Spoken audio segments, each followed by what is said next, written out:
เรื่องนี้ไปดูเรื่องเล่นๆที่เล่นจนเป็นเรื่องสวัสดีครับผมพรชัยยังแสงนวลครับอาสาโปรยตึงคนเล่นพุขอย้ำอีกทีเรื่องนี้เป็นภาพจริงไม่ได้ถ่ายทำคนเห็นในภาพก็เป็นคนจริงๆไม่ใช่ตัวแสดงวัยรุ่นกลุ่มนี้มาจุดพลุเล่นกันตอนกลางคืนอ้าวแล้วไอ้นั่นไปยืนกลางขาทำอะไรอะเฮ้ยแล้วเพื่อนแกจุดพลุอยู่นะเนี่ยแกไปยืนกลางขาทำไมเนี่ยอ๋อนี่แกพี่เลนจะจุดพลุให้พุ่งแล้วกระโดดหลบจะบ้าเหรอพลุนะเฮ้ยแกจะหลบทันได้ไงเอ๊ะหรือว่ามันจะได้ถ้าคนมันไม่มั่นใจมันคงไม่กล้าหรอกมันคงไวอ่ะมันคงหลบทันน่ะ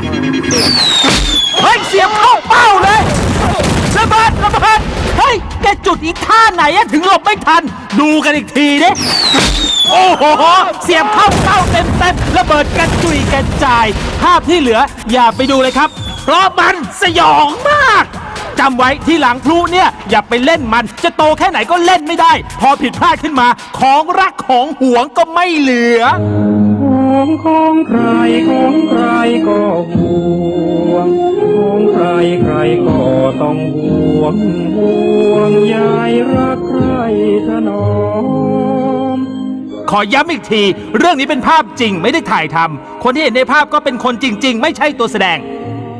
จะกระโดดหลบแต่ไม่ทันพุ่งเสียบเข้ากางเกงครับระเบิดเต็มเลยอยากให้เล่นที่โล่งกว่านี้ควรมีถังเพลิงด้วยนะครับ